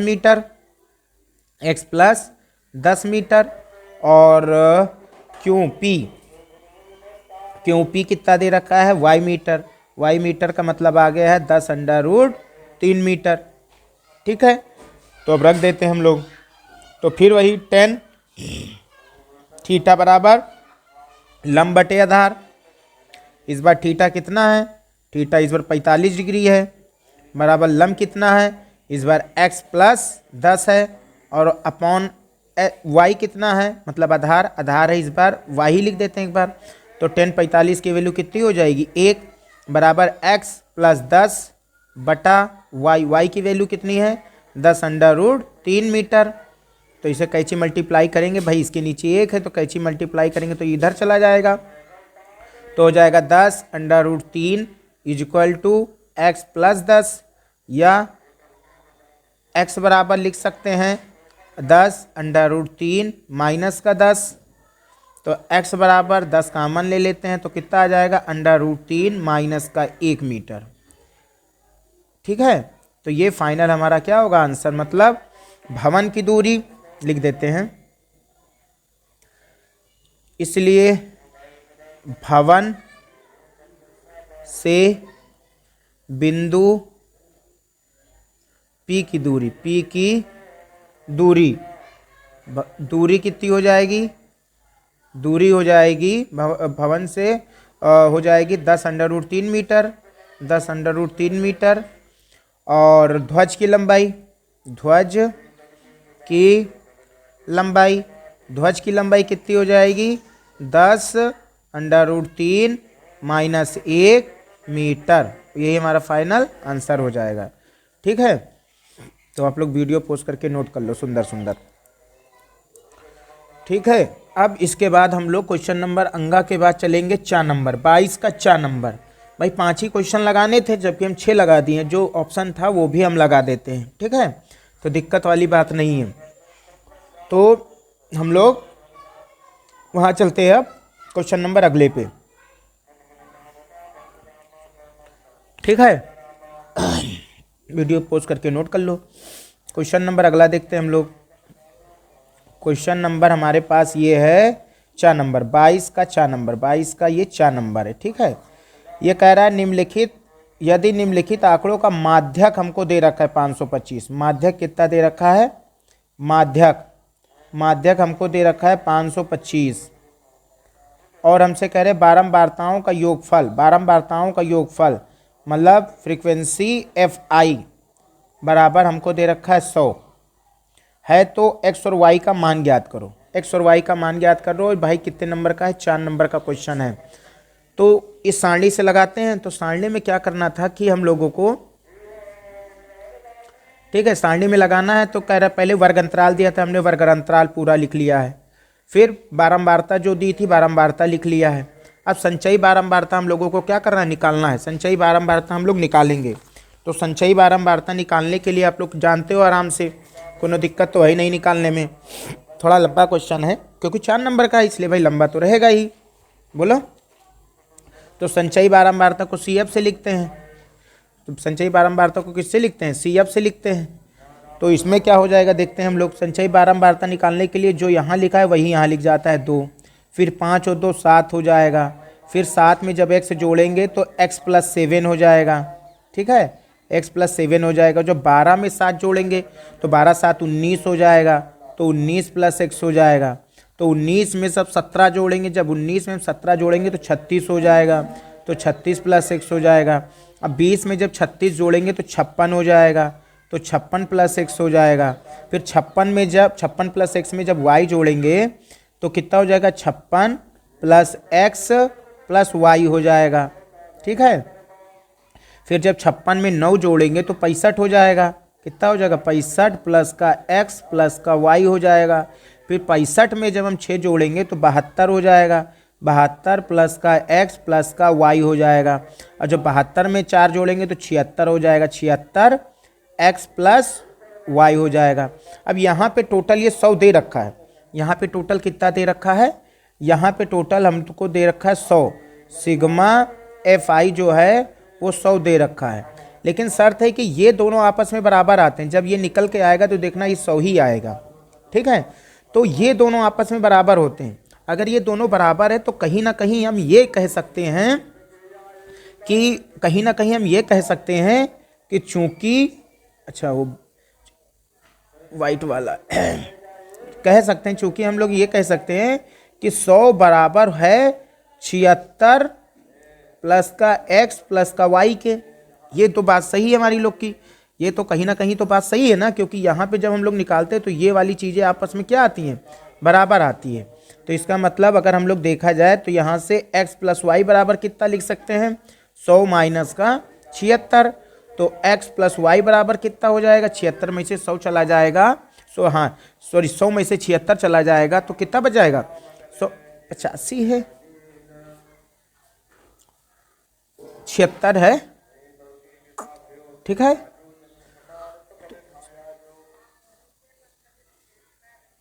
ठीक है, इसको तो 10 में से 6 गए, 4 बच गया। और यहाँ पे 9 में से 7 गया, 2 बच गया, 24 बच गया। और इसको समीकरण हम लोग थोड़ी देर के लिए 1 कह देते हैं। थोड़ी देर के लिए क्या कह देते हैं? 1 कह देते हैं। अब एक्चुअली माध्यक बराबर फार्मूला का होता है, माध्यक बराबर होता है L + n/2 - संचयी बारंबारता बटे F × h होता है। तो उसको हमें सब टोटल निकालना पड़ेगा। हमको क्या करना पड़ेगा? निकालना पड़ेगा। तो हम सारणी ज़्यादा बना ली है तो इसी पे थोड़ा काम करते हैं, क्योंकि उधर चले जाएंगे तो आपको दिखेगा नहीं।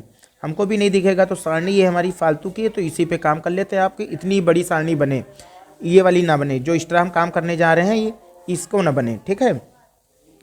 तो हम क्या करते हैं कि भाई माध्यक पहले वर्ग निकाल लेते हैं। तो माध्यक वर्ग कैसे निकालेंगे, ध्यान देना। माध्यक वर्ग इस टाइप से निकालेंगे कि जो माध्यक वर्ग कैसे निकलेगा, जो संचयी बारंबारता होगा। बोलो, जैसे मान लो हमारे पास क्या हो, संचयी माध्यक वर्ग कौन सा होगा, पहले हम लोगों को ये पता चले, सही है ना। तो माध्यक वर्ग पता करने के लिए जो 100 आया है नीचे ये टोटल, तो ये देखो कि जो फ्रीक्वेंसी दे रखी है टोटल, ये किस किस के बीच में है, ये 100 जो है किस किस के बीच में है ना। तो 100 जो हमारा ये है, कहने का अर्थ ये है कि यहाँ पे थोड़ा सा गड़बड़ क्वेश्चन है क्या, हमें लग रहा है क्वेश्चन कुछ गड़बड़ है, समझ रहे हो। अगर क्वेश्चन गड़बड़ है 525, अच्छा माध्यक दे रखा है, तो माध्यक दे रखा है ये पेन तो दूसरी ले लिए हैं। माध्यक जो दे रखा है, जब ऐसी स्थिति में ऐसा ना हो तो जो माध्यक दे रखा होता है उससे हम लोग क्या निकालते हैं, वर्ग चिन्ह निकालते हैं। तो माध्यक वर्ग कितना देख रहा है, 525। तो एक बात अगर 525 दे रखा है तो 525 किसके बीच में आएगा, 525 हमारा किस किस के बीच में आएगा, 525 हमारा 500 और 600 के बीच में आएगा। 525 जो है वो किस किस के बीच में आएगा, 500 और 600 के बीच में आएगा। तो माध्यक वर्ग कितना हो जाएगा, 500 और 600 के बीच में आएगा ये। बोलो, तो जब माध्यक वर्ग हमें पता चल जाता है तो उसी के जस्ट सामने हम लोगों को क्या पता चल जाता है, यह पता चल जाता है। तो इसका मतलब और जो माध्यक वर्ग होता है, जो माध्यक वर्ग निकलता है उसकी निम्न सीमा ही यल कहलाती। तो यल बराबर कितना हो जाएगा, 500। और जो उसके सामने तुरंत यम मिल जाता है तो यम बराबर कितना है, 20 है। और उसके ऊपर हमको संचयी बारंबारता मिल जाती, सीएम मिल जाता, तो सीएम बराबर कितना है, 36 + x है। बोलो भाई, यही तो है। अच्छा अब जो यहाँ पे जो 100 आता है, ये 100 आता है वो n होता है, ये टोटल n होता है, जबकि हमको n/2 चाहिए। बोलो, तो n/2 बराबर कितना लिख सकते हैं, 100। n/2 ये जो होता है वो n/2 होता है, तो n/2 100 लिख सकते हैं। अच्छा, और यच कितना होगा, यच हाई सीमा में से लो सीमा घटाते हैं तब मिलता है। तो 200, 300 और 200 सब में कितना गैपिंग है, 100 का। तो 100 का गैपिंग है तो h बराबर 100 हो गया। अब चूंकि फार्मूला लगाते हैं, चूंकि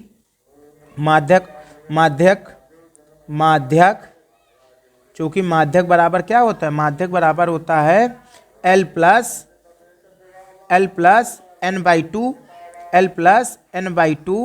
माइनस का CF/F और गुणे H होता है। तो वैल्यू रख देते हैं। अच्छा, माध्यक की वैल्यू कितनी दे रखी, 525 दे रखी है, बराबर L की वैल्यू कितनी आई है, L की वैल्यू 500 आई है, ठीक है। प्लस अच्छा L n/2 की वैल्यू 100 है, 100 n/2 की वैल्यू कितनी है, n/2 मतलब जो कहने का अर्थ है ये n की वैल्यू है, n की वैल्यू हमारे पास टोटल 100 दे रखी है। और जब इसको भाग करेंगे तो n/2 कितना निकल के आएगा, 50 निकल के आएगा। कितना निकल के आएगा, 50 निकल के आएगा, ठीक है। हो गया भाई, n/2 कितना निकल गया, 50 निकल गया, तो मतलब यहाँ 2 लिख सकते हैं। और माइनस का हो गया मेरे पास भाई, ऑटोमेटिक गुज जाता है कभी कभी, ठीक है। तो n/2 मतलब ये 50 निकल के आएगा यहाँ पे। तो यहाँ पे हम लोग 100/2 लिख सकते हैं, अभी 50 ही हो जाएगा। माइनस का CF कितना है हमारे पास, CF है 36 + x। तो यहाँ पे हम लोग 36 माइनस से ब्रैकेट खुलेगा तो माइनस का x हो जाएगा, और पूरे के नीचे कितना हो जाएगा और हाँ F की वैल्यू कितनी है, F की वैल्यू हमारे पास 20 है, तो 20 और मल्टीप्लाई और हमारे पास वो कितना है H की वैल्यू हमारे पास 100 है, तो 100 लिख देते हैं, ठीक है। अब H की वैल्यू 100 है तो इसको काटना पड़ेगा हम लोगों को, तो काटते हैं। देखो एक जीरो से एक जीरो से एक जीरो गया, एक जीरो से एक जीरो गया, और फिर दो एक अन्नम दो, और दो एक अन्नम दो, दो पंजे, दो पंजे, दो पंजे, अरे यार बड़ा गड़बड़ मामला है, दो पंजे 10, मतलब 20 पंजे 100, 5 से कट गया, बोलो तो ये 5 है। इसका मतलब ये आया कि हम लोग लिख सकते हैं कि 525, अब 100 प्लस में इधर माइनस में भेज दो, 500 प्लस बराबर, ये बराबर हो जाएगा, ये 50 हो जाएगा, और माइनस का 36 और माइनस का x हो जाएगा, और गुणे कितना हो जाएगा 5 बच जाएगा, गुणे कितना हो जाएगा 5। अब 525 में से जब 500 चला जाएगा तो 25 बच जाएगा, कितना बच जाएगा 25 इज इक्वल टू 50 में से 36 जाएगा तो कितना बच जाएगा 14 बच जाएगा, कितना बच जाएगा 14 बच जाएगा।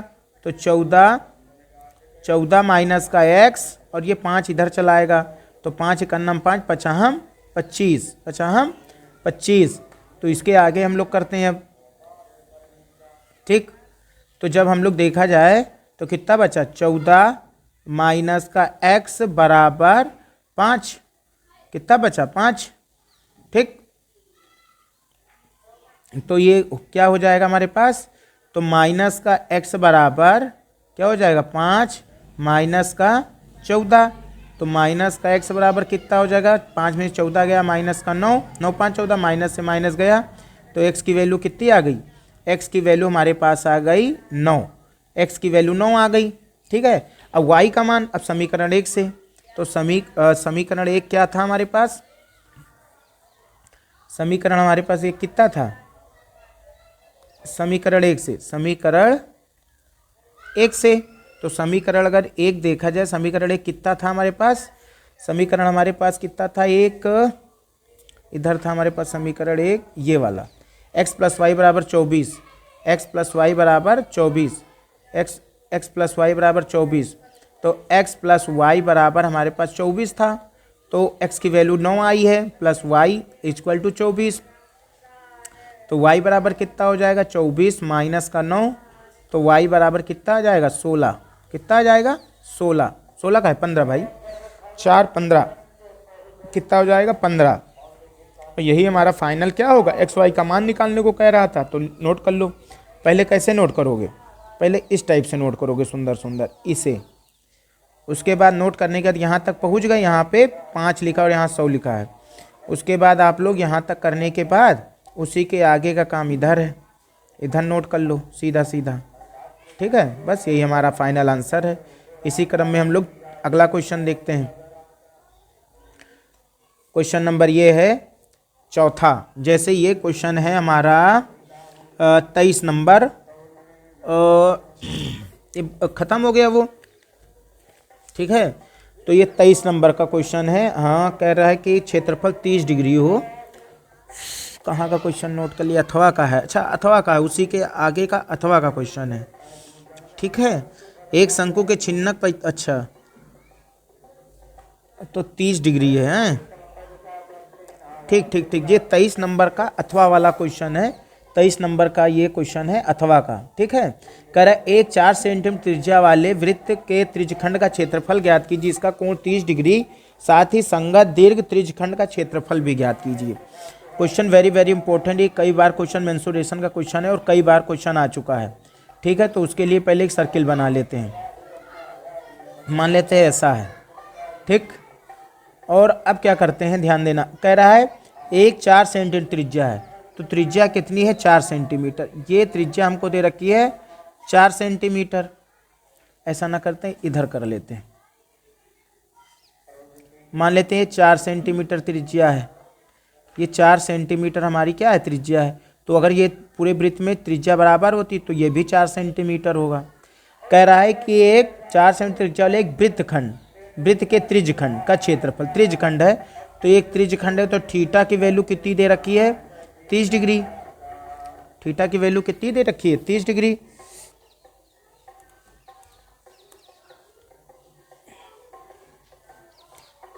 थीटा की वैल्यू कितनी दे रखी है 30 डिग्री, तो थीटा की वैल्यू अगर 30 डिग्री दे रखी है, उसके बाद देखते हैं हम लोग थीटा की वैल्यू 30 डिग्री है, तो पहले हमको ये त्रिज्यखंड बताना है टोटल। तो कह रहा है पहले लघु भी बताओ और दीर्घ भी बताओ। तो लिखेंगे माना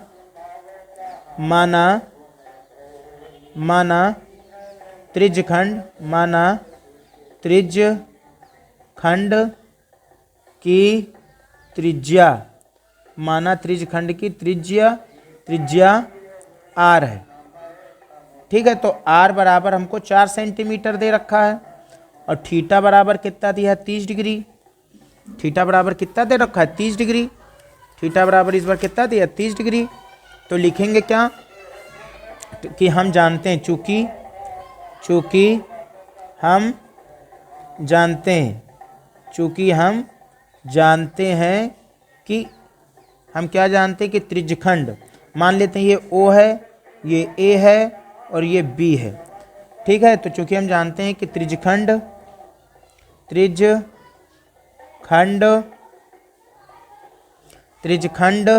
कौन सा, त्रिज्यखंड AOB का क्षेत्रफल, बोलो अगर इसका क्षेत्रफल निकाला जाए तो फार्मूला क्या होता है, थीटा अपान 360 गुणे पाई आर स्क्वायर।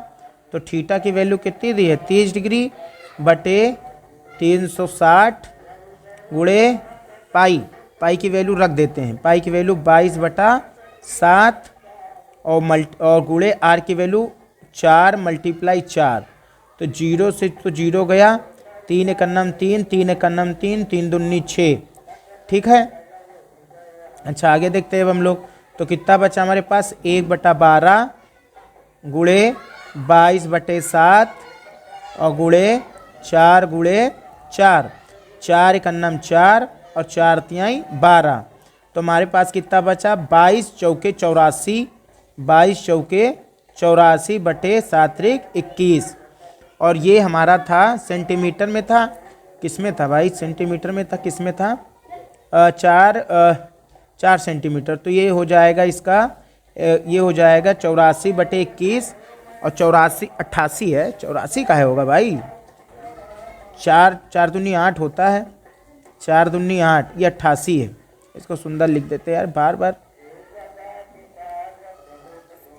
ठीक है, ये क्या है 88 है, क्योंकि 4 से जब गुणा करेंगे तो 4 दूनी 8 और 4 दूनी 8, 88/21 सेंटीमीटर स्क्वायर। ये हो जाएगा किसका, इसका क्षेत्रफल, ये छोटे दीर्घ। लेकिन अब हमसे पूछ रहा है बड़े त्रिज्यखंड का बताओ। तो पूरा गोला तो 360 का होता है, पूरा गोला किसका होता है, पूरा गोला तो 360 का होता है। तो 360 में से जब 30 हटा देते हैं तो कितना बच जाएगा 330 बच जाएगा। तो इस बार ये वाला थीटा कितना निकल गया 330, यहाँ से लेके यहाँ तक खाली 330। तो इस बार थीटा दीर्घ पूरा बड़े वाले का निकालना है, तो यहीं पे निकालते ताकि समझ में आए। तो लिखेंगे चूंकि त्रिज्यखंड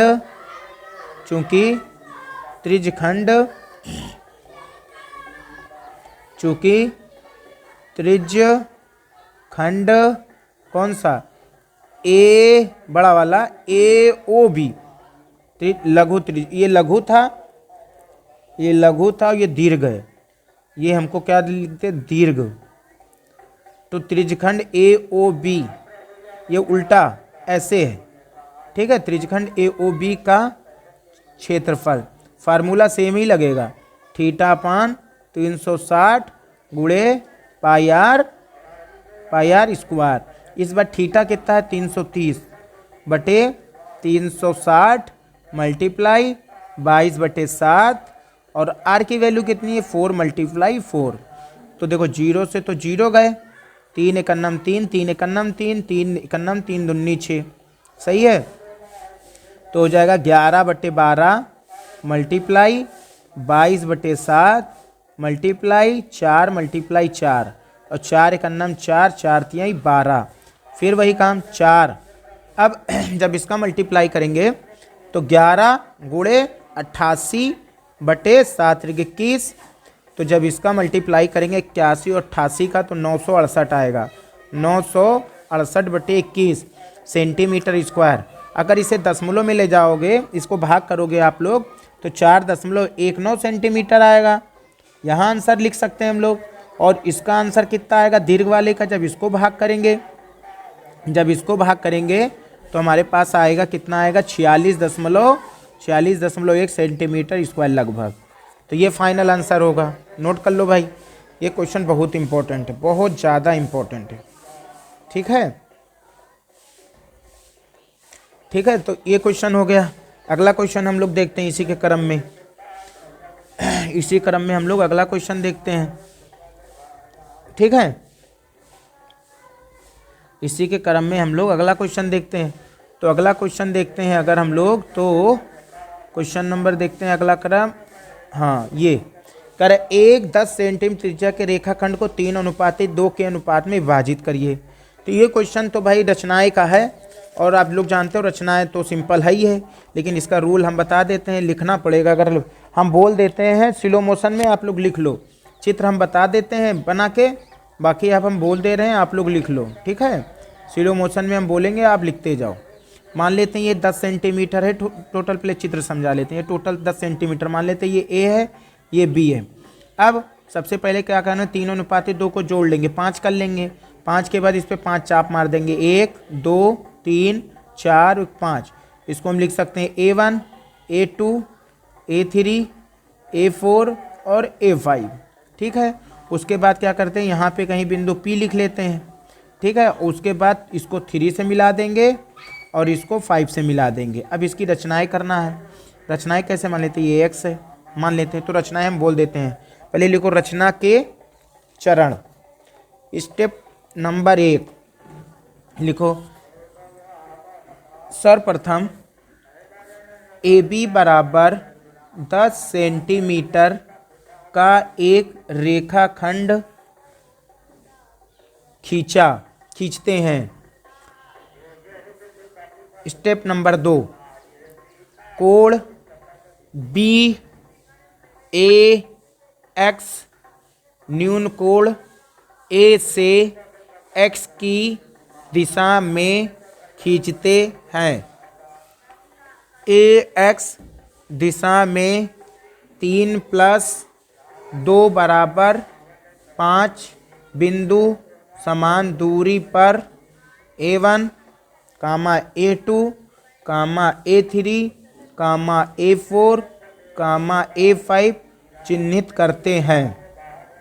तो A1 ऐसे लिखना है, A1 उसी के आगे A1 बराबर A1 A2 बराबर A2 A3 बराबर A3 A4 बराबर A4 A5, ये आपस में सब बराबर होंगे, बराबर A5। अगला स्टेप, A5 को B से मिलाते हैं तथा A3 को हम AB रेखाखंड से A5B को समांतर मिलाते हैं तथा कटान बिंदु को P नाम देते हैं। कटान बिंदु को क्या नाम देते हैं, P नाम देते हैं।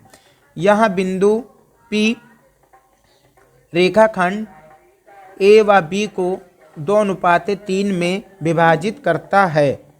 इसलिए हम कह सकते हैं कि AP बटे PB बराबर हो जाएगा आपका 2/3, और यही हमारा क्या होगा, रचनाएं हो जाएंगी, यही आंसर होगा। ठीक है, क्वेश्चन नंबर अगला देखते हैं इसी क्रम में।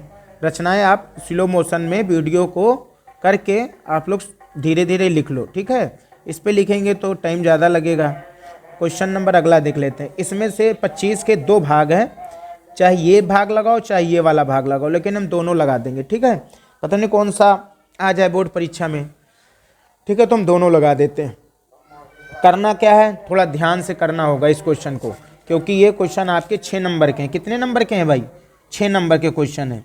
तो 6 नंबर, ये क्वेश्चन आपका 6 नंबर का है, तो लंबा रहेगा और थोड़ा सीक्वेंस रहेगा तो ज़्यादा ठीक रहेगा। ठीक है, क्वेश्चन लंबा रहेगा लेकिन टेंशन ना लेना, आराम से लगाएंगे। तो 25 का देखते हैं हम लोग। पहले ये वाला पार्ट, जैसे लिखा है हमारे पास, लिखा है 30 बटे X minus Y plus 44 by X plus Y is equal to 10, फिर कॉमा 40 बटे एक्स माइनस वाई प्लस 55 बटे एक्स प्लस वाई बराबर 13 है। ठीक है, तो देखो इस टाइप के क्वेश्चन को कैसे लगाते हैं, ये क्वेश्चन आते हैं, इस टाइप के क्वेश्चन आते हैं। तो लिखेंगे मान लेंगे कि माना 1/x माइनस वाई बराबर p मान लेते हैं, और 1/x प्लस वाई बराबर हम लोग q मान लेते हैं, और इसको समीकरण हम लोग 1 दे देते हैं। तब अगर हम लोग इसको बनाया जाए, देखो 1/x माइनस वाई बराबर p माना है ना, तो ये कितना हो जाएगा 30p हो जाएगा। कितना हो जाएगा 30p, और प्लस का ये कितना हो जाएगा 44q इज इक्वल टू हो जाएगा 10, कामा ये कितना हो जाएगा 40p plus 55q is equal to 13। अब ये बन के हमारा ओरिजिनल समीकरण तैयार हो गया। वो भिन्न में था, परिमेय में था, ये हमारा रैखिक समीकरण में बन के आ गया। अब यहाँ से हम लोग पहले p और q की वैल्यू निकालेंगे, और p और q की वैल्यू उठा के फिर समीकरण 1 में रख देंगे, वहाँ से x y निकाल लेंगे। ठीक है, इतना बड़ा काम है, और ये क्वेश्चन बड़े बड़े होते ही हैं। ठीक है, तो हम लिखते हैं, ध्यान देना। अब ये मन हो तो विलोपन विधि से भी लगा सकते हो, मन हो तो प्रतिस्थापन विधि से लगा सकते हो। तो हम इसको कैसे लिखेंगे, इसको समीकरण हम 2 दे देते हैं, और इसको समीकरण हम 3 दे देते हैं। ठीक है, अब इसी के आगे देखो कैसे लगाते हैं। अब समीकरण हम 2 से, समीकरण 2 से अगर हम लोग समीकरण 2 से लिखें तो कितना लिखा है 30p प्लस का 44q बराबर 10। इसमें से जो कामन लेने वाला वो कामन ले भी लिया करो, कोई दिक्कत नहीं होता कामन लेने पर। तो कामन अगर हम लोग देखा जाए तो 2 कामन है, हम लोग क्या देख सकते हैं 2 कामन है। तो 2 अगर कामन ले लिया जाए तो क्या बचेगा, ध्यान देना। या तो हाँ 2 कामन ले लो, तो 2 कामन लेंगे तो कितना हो जाएगा 15p प्लस का 22q और बराबर 10 है। तो 15p प्लस का 22q इज इक्वल टू 10/2, 2 1 2, 2 5 10, तो हो जाएगा 15p प्लस का 22q बराबर 5। तो 15p प्लस बराबर 5 माइनस का 22q हो जाएगा। और तो p बराबर कितना लिख सकते हैं 5 माइनस का 22q बटे 15 लिखा जा सकता है। और इसको समीकरण 3 के बजाय 4 देते हैं। अब समीकरण 4 का मान उठा के समीकरण 3 में रखने पर, ठीक है, लिखेंगे समीकरण 4 का मान, समीकरण 4 का मान समीकरण 3 में रखने पर, समीकरण 3 में रखने पर अगर समीकरण 3 में रखा जाए तो 3 कितना है हमारे पास 40p प्लस का 55q बराबर 13। ठीक है, तो उठा के रख देते हैं p के स्थान पे, तो हो जाएगा 40, p की जगह पे लिखना है हमको 5 माइनस का 22q बटे 15 प्लस का 55q बराबर 13।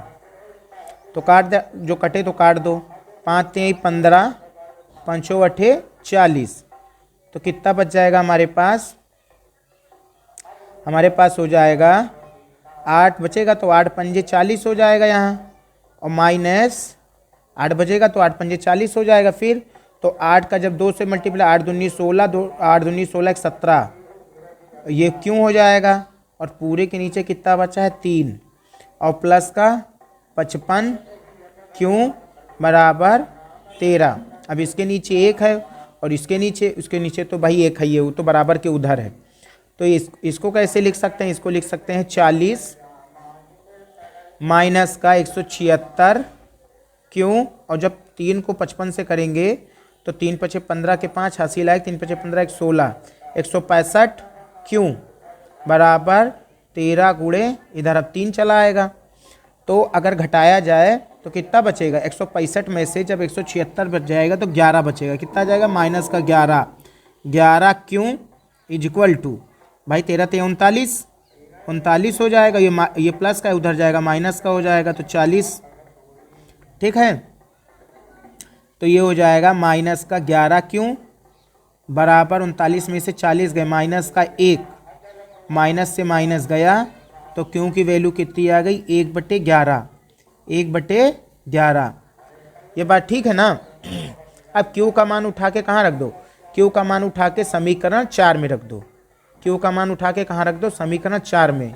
तो लिखेंगे क्या, क्यू का मान समीकरण 4 में रखने पर लिखेंगे, इसलिए क्यू का मान समीकरण 4 में रखने पर, समीकरण 4 में रखने पर, 4 में रखने पर, 4 में रखने पर अगर समीकरण 4 में रखेंगे तो समीकरण 4 है कितना, समीकरण 4 है हमारे पास p बराबर 5 माइनस का 22 क्यों, p बराबर 5 माइनस का 22 क्यों और बटे 15। तो p बराबर कितना हो जाएगा, 5 माइनस का 22 गुणे क्यों की वैल्यू है 1/11 बटे 15। 22 एक अन्नम 11 एक अन्नम 11, 11 दूना 22। तो p की वैल्यू कितनी आ जाएगी, तो हो जाएगी 5 माइनस का 2 बटे 15। तो p बराबर कितना, 5 में से 2 गया 3, 3/15, 3 एक अन्नम 3, 3 पचे 15। तो p की वैल्यू कितनी आ जाएगी, 1/5। p की वैल्यू कितनी आ गई, 1/5। अब इसके आगे क्या करेंगे, अब लिखेंगे इसके आगे हम लोग कि p और q का मान समीकरण 1 में रखने पर, p और q का मान समीकरण 1 में रखने पर, समीकरण 1 में रखने पर, समीकरण 1 में रखने पर। अच्छा, समीकरण 1 है कितना, समीकरण 1 कितना है हमारे पास, 1/x माइनस वाई, क्योंकि भाई क्वेश्चन जो हमको दिया था एक्स वाई में और अभी हम हैं पी क्यू में, तो वो कहाँ ले लेगा। तो अब क्या करना होगा कि हम लोग समीकरण 1 में पी और क्यू का मान रखेंगे, वहाँ से हम लोग एक्स वाई का मान निकालेंगे, तब हमारा लोग का ये फाइनल आंसर होगा। ठीक है, तो ध्यान देना। तो यहाँ लिखा 1/x माइनस वाई और यहाँ पे प्लस है। ठीक है, तो यहाँ पे लिखा है 1/x minus Y equal to P और x plus 1/x plus Y बराबर क्यू। ठीक, तो 1/x माइनस वाई बराबर, अच्छा p की वैल्यू है कितनी, 1/5 है, कामा 1/x प्लस वाई बराबर की क्यों की वैल्यू कितनी है, क्यों की वैल्यू हमारे पास है 1/11, 1/11। तो यहाँ पे हो जाएगा क्यों की वैल्यू 1/11, तो 1/11 रख दिया। अब यहाँ से कैंची गुणा कर दो, तो 5 एक अन्नम 5 बराबर x माइनस वाई, तो x माइनस वाई बराबर कितना हो जाएगा 5। और समीकरण कितने पे पहुँच गए हम लोग, समीकरण कितने पे पहुँच चुके हैं हम लोग, समीकरण 3, समीकरण 4, समीकरण इसको क्या दे देंगे 5, समीकरण कितना दे देंगे इसको, समीकरण इसको दे देंगे 5, समीकरण 5 हो गया। और इससे क्या करेंगे हम लोग, गैची गुणा, तो 11 बराबर x plus Y, x plus Y बराबर कितना हो जाएगा 11, समीकरण 6। अब समीकरण 5 और 6 से, समीकरण 5 और 6 से, समीकरण 5 और 6 से देखा जाए तो क्या है, x माइनस वाई बराबर 5 और x प्लस वाई बराबर 11। अब यहाँ पे क्या करते हैं, y से y काट देते हैं विलोपन विधि से, तो ये 2x हो जाएगा बराबर 11 5 कितना हो जाएगा 17, 16, 11 5 16 हो जाएगा। तो 11 5 16 हो जाएगा, तो x बराबर कितना हो जाएगा 16/2, 2 एक अन्नम 2, 2 अट्ठे 16, 2 अट्ठे 16। तो x की वैल्यू कितनी हो जाएगी 8। अब x का मान समीकरण चाहे 6 में रख दो चाहे 5 में रख दो, तो लिखेंगे x का मान समीकरण x का मान समीकरण 5 में रख दो। 5 में रखने पर, अगर समीकरण 5 में रखने पर, तो समीकरण 5 कितना है? समीकरण 5 हमारे पास है x माइनस वाई बराबर 5, x माइनस वाई बराबर 5। तो x की वैल्यू 8 है, माइनस का y इज इक्वल टू 5। तो माइनस का y is equal to 5 minus का 8, तो माइनस का y बराबर हो जाएगा माइनस का 3। माइनस से माइनस गया तो y की वैल्यू कितनी आ जाएगी? 3। तो अगर y की वैल्यू 3 है, अब फाइनल लिख देते हैं। x की वैल्यू हमारे पास आई है, x की वैल्यू 8 है और y की वैल्यू 3 है, और यही हमारा क्या होगा? फाइनल आंसर होगा। ठीक है, अब इसका अथवा वाला भी लगा देते हैं। पहले इसको वीडियो कैसे लिखना पड़ेगा तुम लोगों को, देखो पहले सुंदर सुंदर ये वाला जो सीक्वेंस यहाँ, ये वाला जो है आप लोग इसी के नीचे नोट करना, बस काम हो जाएगा। ये पूरा सीक्वेंस है, यहाँ तक वीडियो पोस्ट करके लिख लो। उसके बाद कहाँ से लिखना है आपको? फिर यहाँ से यहाँ तक लिख लो उसी के नीचे। फिर उसके बाद जब यहाँ तक हो जाए, उसके बाद यहाँ से पूरा यहाँ तक नोट कर लो। ठीक है, उसके बाद यहाँ से लेके आप लोग यहाँ तक नोट कर लो सीधा सीधा, और उसके बाद यहाँ से लेके बाद यहाँ तक नोट कर लो, और यही हमारा फाइनल आंसर है। ठीक है, इसी क्रम में अगला क्वेश्चन हम लोग देख लेते हैं। एक और बचा अथवा का, वो भी लगा देते हैं।